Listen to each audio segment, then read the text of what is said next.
नमस्कार, मैं हूं शिवेंद्र और आप देख रहे हैं द सीजी खबर।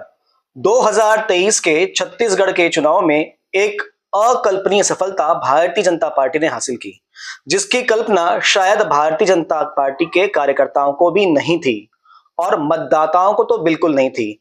जब ये नतीजे सामने में आए तो कई लोगों का कहना था कि हमने तो सोचा ही नहीं था कि ऐसा भी हो जाएगा।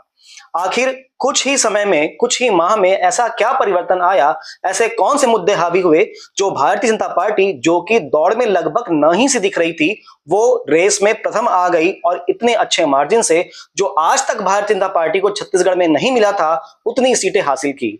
इन सारे विषयों पर बात करने के लिए हमें श्रीश अग्रवाल जी हैं। श्रीश अग्रवाल जी प्रांतीय कार्यकारिणी के सदस्य भी हैं। इनसे हम सारे मुद्दों पर चर्चा करेंगे और जानेंगे, समझेंगे कि वो कौन कौन से मुद्दे थे, कौन कौन सी बातें थी जिससे भारतीय जनता पार्टी को इतनी एज मिल पाई।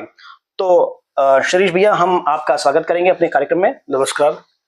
तो जैसा कि मैंने अभी आपसे कहा कि बहुत से लोगों का मानना यह था कि भूपेश बघेल फिर से अपनी सरकार बनाएंगे, भारतीय जनता पार्टी की सीटें बढ़ेगी पर इतनी नहीं बढ़ेगी कि वो सरकार बना सके। तो ऐसे क्या बात हुई, कौन कौन से मुद्दे थे, कैसे आप लोगों ने काम किया कि भारतीय जनता पार्टी आज सरकार बनाने वाली है?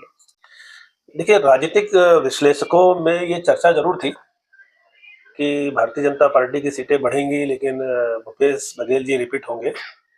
लेकिन मैं आपको बताना चाहता हूँ आपके चैनल के माध्यम से, जिस प्रकार से छत्तीसगढ़ में भ्रष्टाचार का बोलबाला बढ़ा, आतंक बढ़ा, लॉ एंड ऑर्डर की स्थिति खराब हुई, महिलाओं पर अत्याचार बढ़ा, ऐसे बहुत सारे मुद्दे थे जिन मुद्दों ने छत्तीसगढ़ की जनता के हृदय में बदलाव का एक भाव पैदा कर दिया। तो मैं इस बात को आपकी मानता हूँ, कुछ स्तर तक, कुछ हद तक मानता हूँ मैं, कि निश्चित रूप से एक 4-6 महीना पहले तक लोगों के अंदर विश्वास नहीं था कि छत्तीसगढ़ में भूपेश बघेल और कांग्रेस की सरकार चली जाएगी। लेकिन हमारे शीर्ष नेतृत्व ने और भारतीय जनता पार्टी प्रदेश के पदाधिकारियों ने, सभी ने जिस प्रकार से मिलकर एक स्वर में कांग्रेस के भ्रष्टाचार को और कांग्रेस की भर्राशाही को, कांग्रेस के राज में आतंक को और लॉ एंड ऑर्डर की बिगड़ती व्यवस्था को, महिलाओं पर हो रहे अत्याचार को समाज को अवगत कराया, तो हमारे संगठन और हम सब कार्यकर्ताओं में विश्वास पैदा हो गया था कि ये सरकार जाएगी। और हमारे सभी कार्यकर्ताओं ने बड़ी मेहनत की और ये सरकार गई। भूपेश बघेल एक ऐसा चेहरा माने जाते थे जैसे कि पूरे देश में नरेंद्र मोदी जी हैं, प्रधानमंत्री हैं। ऐसा बड़ा नाम, एक बड़ा चेहरा, उनका एक ऑरा बन गया था। इसके अलावा उनके काम, लोकलवाद पर वो खेलते थे। वो कहते थे कि आपके जो मुख्यमंत्री रहे रमन सिंह, या आपकी जो भाजपा की सरकार रही है, वो छत्तीसगढ़ियों की सरकार नहीं थी, वो बाहरियों की सरकार थी, ऐसा वो कहते थे, ऐसा परसेप्शन देते थे। फिर बहुत सारी जनप्रिय नीतियां, जैसे उसमें सबसे ज्यादा जो चलता था वो था आत्मानंद विद्यालय। वो कहते थे कि भाई आत्मानंद विद्यालय से बहुत लोग प्रभावित हुए, और लगता भी था कि बहुत लोग प्रभावित हुए, अच्छी शिक्षा मिल रही है। इस प्रकार की इतनी सारी योजनाएं थी, पर कहाँ ऐसी गलती वो कर गए भूपेश बघेल कि वो सत्ता से बाहर हो गए? देखिए, जो भी सरकार सत्ता में आती है वो योजनाएं बनाती है और उन योजनाओं को समाज के बीच में ले जाने का काम करती है। मैं ये नहीं कहूंगा कि भूपेश बघेल की सरकार ने योजनाएं नहीं बनाई, लेकिन उन योजनाओं के केंद्र में भ्रष्टाचार था। हमने नाम तो दिया, लेकिन काम समाज तक पहुंचा नहीं। और समाज ये देख रहा था कि जो जातिवाद के नाम पर छत्तीसगढ़ में जो बदलाव दिखाने का प्रयास मुख्यमंत्री भूपेश बघेल जी के द्वारा किया गया, वास्तव में यदि आप उसका सही विश्लेषण करेंगे तो ध्यान में आएगा कि समाज का प्रत्येक व्यक्ति, जो अंतिम इकाई है, वो क्या चाहता है। वो एक गरीब व्यक्ति क्या चाहता है? वो गरीब व्यक्ति चाहता है कि शासन की योजनाएं उस तक पहुंचे। लेकिन आप किसी की जातिगत भावनाओं को उफान पर लाकर कितने दिन तक आप उस पर राजनीतिक खेल खेल सकते हैं? तो मुझको तो ऐसा लगता है कि जो भूपेश बघेल जी ने जो जाति का कार्ड खेला, वो उनके लिए नुकसानदायक हुआ। छत्तीसगढ़ की जनता ने जाति आधारित राजनीति को नकारा है और 2023 3 दिसंबर को जो परिणाम आए, वो परिणाम बताते हैं कि हमको समाज के प्रत्येक वर्ग और प्रत्येक जाति के मत, वोट बहुत बड़ी संख्या में प्राप्त हुआ है। और यहाँ की जनता ने फिर से ये महसूस किया कि भारतीय जनता पार्टी एक ऐसी पार्टी है जो समाज के सभी वर्गों को साथ में लेकर चलने पर विश्वास करती है। और वह विश्वास हमने 15 वर्ष तक कायम रखा था और आगे भी हम कायम रखेंगे। और भूपेश बघेल जी ने जिन मुद्दों पर छत्तीसगढ़ के लोगों को ठगने का प्रयास किया, ठगा, और यहाँ की जनता समझ गई थी कि नटवर लाल है ये। रोकूंगा आपको। भूपेश बघेल ने भी बहुत सारे आरोप रमन सिंह जी पे लगाए थे। उन्होंने ये भी बताया था कि बहुत सारा भ्रष्टाचार भारतीय जनता पार्टी की सरकार में हुए हैं। तो क्या ये सारे बातें वो कहते थे, जो आरोप लगाते थे, वो सारा कुछ काम नहीं किया? देखिए क्या होता है कि कुछ मुद्दे तो राजनीतिक होते हैं। विषय भ्रष्टाचार पर अगर अपन चर्चा करते हैं तो मेरा व्यक्तिगत मत ये है कि राजनीति सेवा का एक माध्यम है, और विशेषकर भारतीय जनता पार्टी का कार्यकर्ता राजनीति के माध्यम से समाज में कुछ करने की इच्छा रखता है, कुछ कर गुजरना चाहता है। तो हमारी पार्टी और हमारी विचारधारा सदैव भ्रष्टाचार के विरोध में रही है, और विरोध हमने हमेशा किया भी है। तो भूपेश बघेल जी और उनकी पार्टी ने यदि डॉक्टर रमन सिंह पर भ्रष्टाचार के कोई आरोप लगाए हैं, तो मैं तो यही कहूंगा कि 5 साल उनकी सरकार रही, प्रदेश के मुखिया थे, और लोग तो यही कहते थे कि बहुत कद्दावर, मजबूत और आक्रामक मुख्यमंत्री है। हम तो 15 वर्ष में हमारी कुछ कमियां रह गई होंगी, जिसके कारण से समाज ने हमको कुछ दिनों के लिए या 5 वर्ष के लिए हमको सत्ता से दूर किया था। तो हम तो 15 वर्ष के बाद लोगों के दिल से कहीं ना कहीं हम निकल पाए थे जी। तो इनकी तो करनी कथनी और करनी में इतना अंतर है कि 5 साल होते होते यहाँ के जनमानस में इनके प्रति जो है बहुत ही विपरीत भाव पैदा हुआ, जिसका परिणाम ये है। और मैं तो कहता हूँ कि यदि आपके पास पूर्व की सरकारों के भ्रष्टाचार, आपके पास कोई ऐसे रिकॉर्ड है, सबूत है, तो आपको 5 वर्ष में उसको कार्रवाई करनी चाहिए थी। और अभी भी है तो शासन, जो भी शासन पे बैठेगा, जो भी सरकार में बैठेगा, वो सरकार किसी दल की नहीं होती है। दल तो चुनाव लड़ने के लिए होता है, लेकिन सरकार आम जनमानस की होती है। इसलिए मेरा तो निवेदन ही है कि कांग्रेस के मित्रों से कि यदि आपको लगता है कि भ्रष्टाचार किसी भी कालखंड में हुआ, किसी भी सरकार में हुआ है, तो वो अन्याय है। आप उसका सीधा सीधा विरोध कीजिए, और जो भी सरकार अब फाउंड होगी वहां जाइए, वहां उनको भ्रष्टाचार की जो आपके पास जानकारियां वो दीजिए, और नहीं तो न्यायालय में जाइए। आपके अंदर पहले ये निष्ठा तो होनी चाहिए कि मैं छत्तीसगढ़ को भ्रष्टाचार मुक्त करूंगा। तो जो रमन सिंह जी के कालखंड की भ्रष्टाचार की बात करते हैं, भूपेश बघेल जी की सरकार तो अखंड भ्रष्टाचार में डूबी हुई है। तो आप मान रहे हैं कि वो भ्रष्टाचारी किसी कारण नहीं पाया। एक विषय जो सीटें भारतीय जनता पार्टी के पास आई हैं, लगभग 54 सीटें, ये अब तक की सबसे अधिक सीटें हैं और एक लहर की तरह है। पर राजनीति में ऐसा होता है, जब लहर उठती है किसी राजनीतिक दल की, तो वो दिखता है, समझ में आता है। पर ये ऐसी क्या लहर थी जो एग्जिट पोल भी पकड़ नहीं पा रहे थे, और कांग्रेस पार्टी जो सत्ता में है, बहुत सारे तंत्र उनके पास होते हैं, वो भी समझ नहीं पाए। देखिए क्या है कि जब आतंक चरम सीमा पर पहुंच जाता है,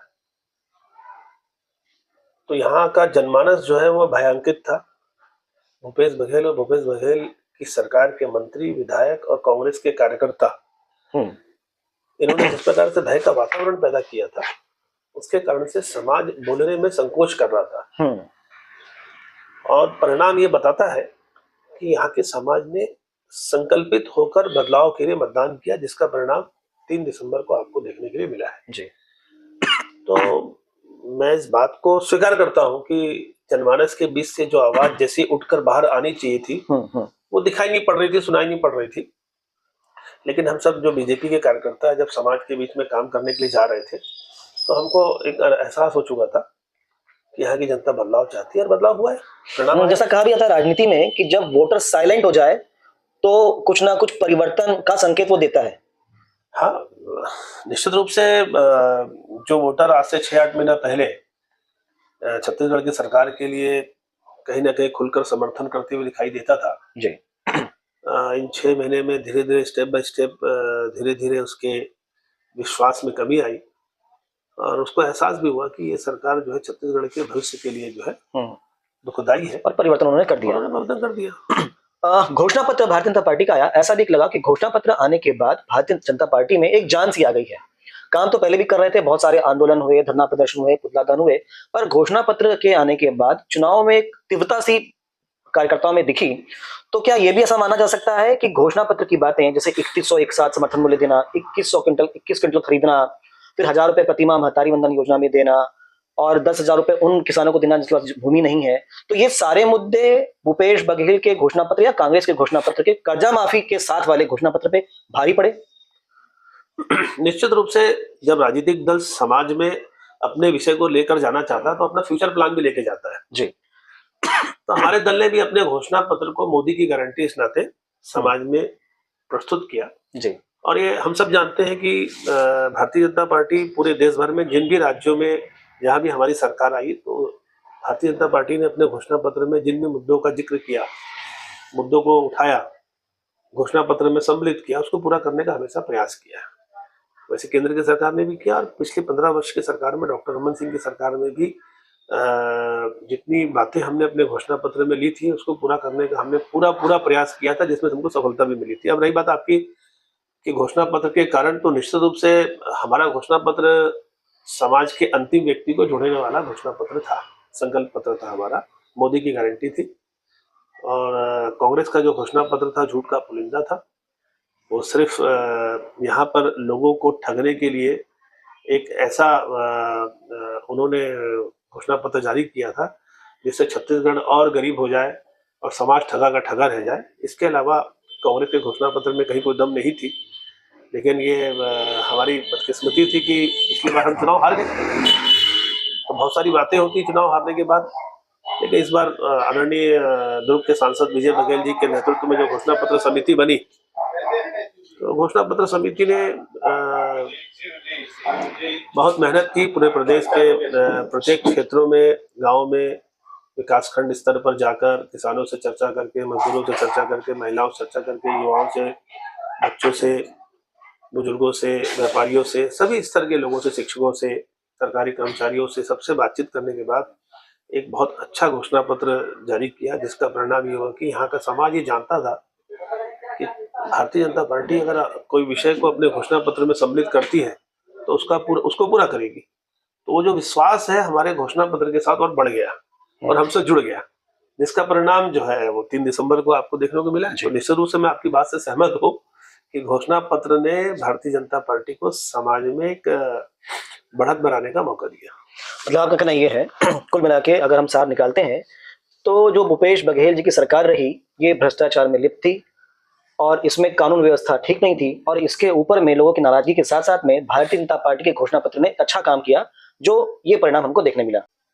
निश्चित रूप से कांग्रेस का भ्रष्टाचार, आतंक, बिगड़ती लैंड ऑर्डर व्यवस्था, ये सब तो अपने स्थान पे थी जी। भारतीय जनता पार्टी की कार्यकर्ताओं की मेहनत, उनका विश्वास और यहाँ का जो नेतृत्व है, आदरणीय अरुण साहू जी हमारे जो प्रदेश अध्यक्ष जी है, उनके मार्गदर्शन में, संगठन के सब प्रमुख लोगों के मार्गदर्शन में जो रणनीति बनी, तो उस रणनीति के कारण प्रत्येक कार्यकर्ता जिसने अपनी आहुति उस यज्ञ को पूर्ण करने के लिए थी, जिसका परिणाम जो है जीत के रूप में हमें प्राप्त हुआ है। भारतीय जनता पार्टी की ये जीत निश्चित ही अध्ययन का विषय है, क्योंकि जिसकी कल्पना कोई नहीं कर रहा था ऐसी जीत भारतीय जनता पार्टी को मिली। 15 साल के शासन के बाद जिस नकारात्मकता की ओर भारतीय जनता पार्टी गई थी, वह नकारात्मकता सरकार के प्रति केवल 4.5 से 5 सालों में भूपेश सरकार में आ गई थी। इसीलिए हमने भी सोचा कि समझा जाए कि वो कौन सी बातें थी, कौन से मुद्दे थे जिसके कारण मात्र 4.5 से 5 सालों में ही भूपेश बघेल सत्ता से बाहर हो गए। इस प्रकार की और बातों को समझने के लिए और भी विश्लेषकों से हम मिलेंगे। अगर आपकी कुछ राय है या प्रश्न है तो कमेंट जरूर कीजिएगा और बने रहिए द सीजी खबर के साथ। धन्यवाद। नमस्कार।